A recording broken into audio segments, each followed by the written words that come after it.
Hello YouTube, welcome back to the channel. Today was a very chill day. I woke up really late, around 10 a.m. I think.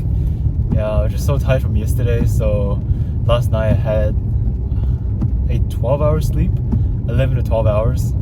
Yeah, I woke up super late, had breakfast, and I just spent the first 30 minutes replying to comments and messages in the Discord server.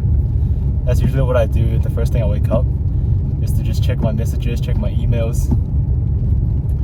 And yeah, so because we got 3 sales yesterday, but we don't actually have the product yet, so I had to send 3 emails this morning just letting the customers know that, hey, look, our product is out of stock.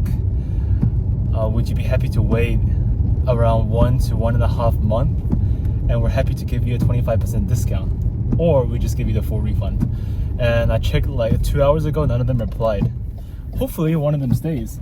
Hopefully one of them chooses the discount rather than full refund, so that I can actually make a bit of profit. Because in the past 2 weeks of running this product, just running ads, I think in total we've spent, how much is that? We've spent, so 300 NZD, that's around 180 maybe, 180, 190 in ads.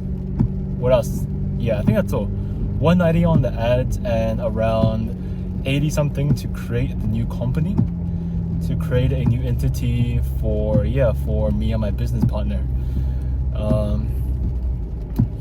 And then I sent some more. There was so many emails this morning. Another email going out to Lonza.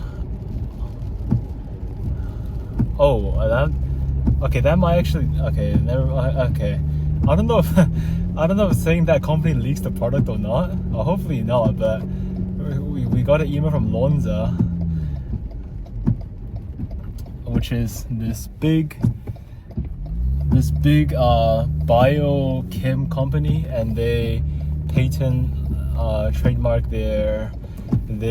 some of their formulas. Not formulas, but yeah, because they go through all these steps to synthesize or make these compounds from different raw materials.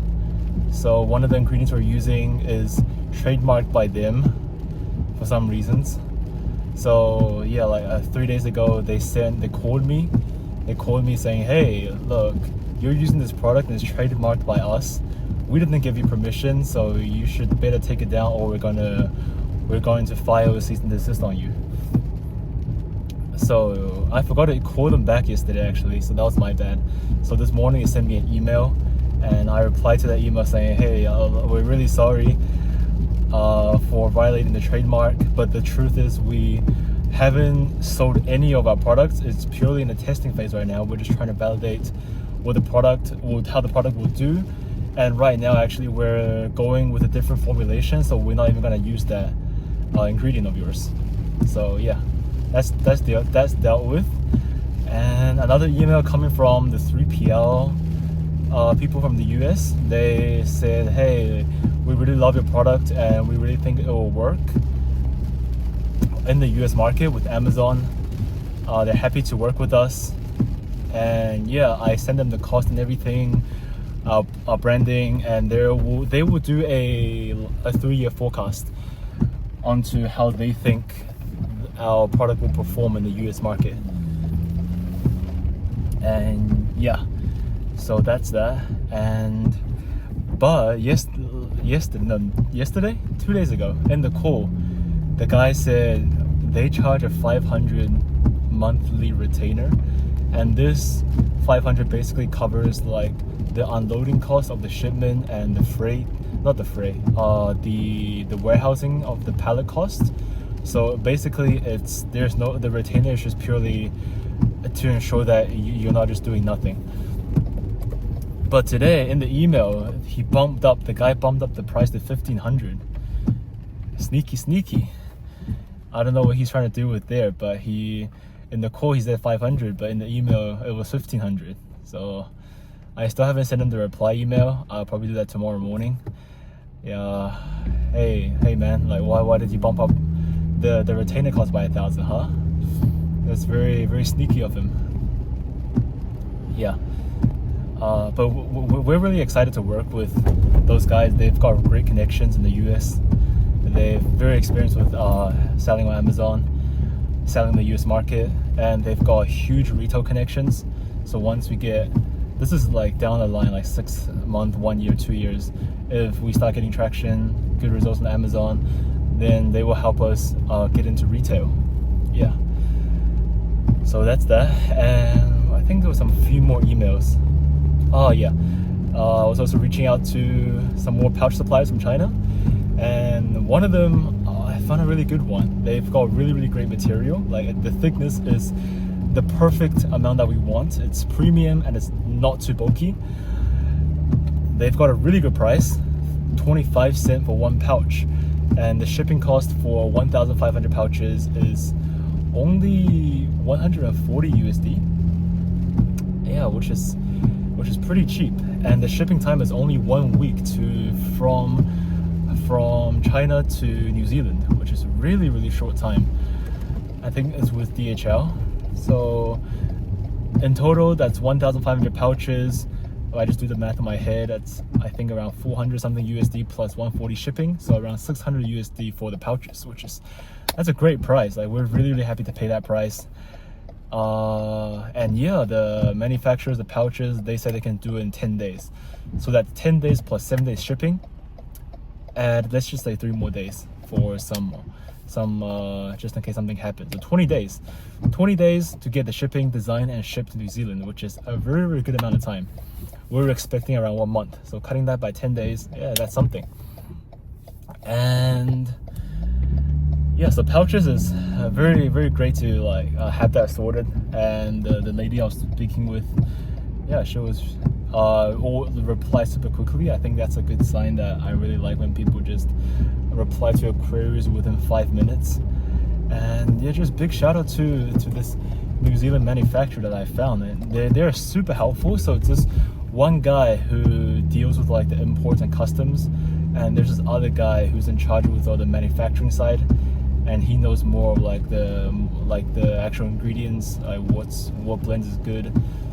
So those two people, like one of them invited me to a group chat with the other guy. So the 3 of us in the group chat, and every time I ask a question, both of them are just replying at the same time, and it's so helpful. And yeah, they're helping me with everything. Like right now, where they're helping us with the packaging designs, because not necessarily the designs, is more of the legal requirements with FDA and other American agencies. Just the strict labeling that you have to have on your website, not on the website, the packaging. And the big thing is, because I was so used to dropshipping, watching these dropshipping content, and no one, to be honest, not a single dropshipper, especially when you're just starting out, no one gives a crap about any of the legal things. Like people will just be making false claims on their website about the product, making false reviews, and yeah, just doing all they can with trying to make their product sound good, but none of them is actually true. But when you're starting an actual business, like when you actually dealing with all the imports and exports yourself, these claims, you have to worry about how you make your claims. For example, one of the claims I made was relieves blah blah pain, but the NZ guy told me that, hey, look, you can't actually make that claim. It wouldn't comply with the FDA because you have no proof of this. So you have to just change it to, instead of relief, it will be support blah blah health, whatever. So just making soft claims, and there are so many things that you have to put on your packaging that I didn't know about, and they were sharing me all these legal advice. And that's just one side of it, the pouching. But any time with any help that I need with, like, so let's say an import of this ingredient, they will try all their best to see if they can source it here in New Zealand, and then they will help me do their research in China or in the US trying to source the product. Yeah, what else? Because I'm always changing the ingredients slightly, increasing the dosage here and there, and I always ask them, hey, look, if I increase this by 50 milligrams, will that affect the actives and inactives ratio, and how would that work? and they always reply back like bam, 5 minutes. Reply super detailed, and yeah, super helpful. Just like it wouldn't make sense for me to not work with them, and they charge a very great price as well. Like things manufacturing over here, like ingredient cost is not cheap in New Zealand, and they are sourcing everything for us. They are sourcing everything, and they're doing the manufacturing, putting into the packaging, and it's a great price compared to if we do everything in China. It's only about a 50% increase, which is damn good. So yeah, these two Chinese guys here in New Zealand, they're helping me a ton because I'm a complete noob. I don't know anything, and they're always there answering questions, giving me lots of advice. And yeah, I think they're all in like their 40s, and so they just feels like two uncles, like they're helping their nephew or whatever. That was a weird analogy, but yeah, just glad to have so many people that you can reach out to. And yeah, because honestly I don't know anything, and at this point I need a lot of these knowledge from these experienced people who's been in the game for a really, really long time, which is why I'm so grateful for my mentor as well. He's always there to give me his advice, and every time I receive a message from him, it's always 3 pages 2 to 3 pages long. My guy writes so much, and yeah, and he writes fast, he writes a lot, and everything he writes makes perfect sense in a way. It always amazes me how he's able to formulate these thoughts over text so quickly.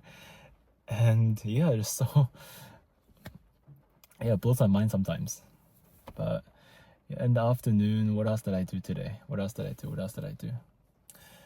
I always, because right now we're waiting for another call with the US people next Wednesday, and on that call they will share their projections with me in the US market for our product, and whether, just to confirm whether we want to have that partnership and work with them. And once that's done, we can start formulating the product and getting the ship to the US. But before then, because that's all not confirmed, like we don't 100% know whether we want to work with them right now or they even want to take us on after they do their projections. It might just not be profitable in their eyes.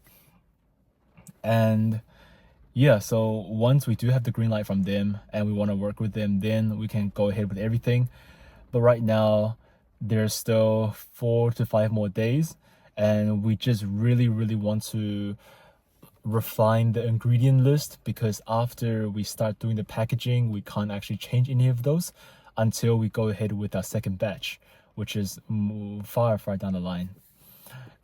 And yeah, so since right now we have these 4 to 5 off days where there's not much to do, honestly, so just spending these days to further refine our ingredient mix. I'm using ChatGPT Plus. I'm using Gemini Advanced because I got a Google Workspace account for our business, so it comes with Gemini Advanced, so that's also something. And I'm also using the free Claude model to just verify everything as well. One thing I noticed is that Gemini is, by default, is more critical.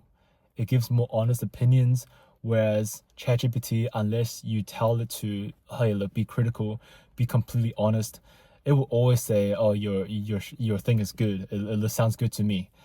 So that's one thing I really liked about Gemini over ChatGPT, is that I would send it something and it would just be completely honest. And I felt like the reports that was generated by Gemini felt more structured. And there was something else that I can't remember on top of my head right now, that when I saw that feature, it was like, wow, Gemini is pretty damn cool. Yeah, I think Claude is more similar with ChatGPT in terms of how critical it is. But yeah, I haven't played around with Claude too much. It's mostly Gemini and ChatGPT. Yeah. And today I spent a lot of time working on assignments, so I finished everything. I finished all my assignments from this week and next week. Actually, one of them is like a team assignment. It's still not fully complete, but I feel like I've done most of my part. So if I Yeah, so most likely I won't have to work on it again. So this week, next week, all my assignments are done. Just not much to do in terms of uni. So that means more time on business. Yay. Yeah. So 4 to 5 hours spent, and I was using Gemini a lot today. I didn't use ChatGPT. It was just fully Gemini on my assignments. And what was that one thing that Gemini really did good? Let me try to remember. There's something that Gemini did really, really good. So I was doing my I'm sorry guys, it's currently 11:38 p.m. I'm really, really tired. I just came back from the gym.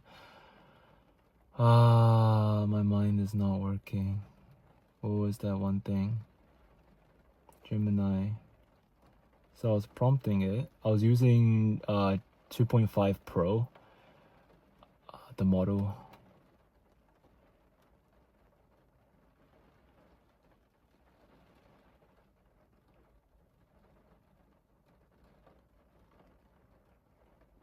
Oh, what was it? I was doing this design assignment, and yeah, just the way I can't remember. There's something with the way it thought. I think it thinks more like as if it's pretending to be you. As if you were doing the thing. I think that was it, but not quite. Yeah, it thinks, so ChatGPT thinks with ChatGPT, that's its identity. But when Gemini goes into its thinking, into its analysis mode, it analyzes with it as you. In your perspective.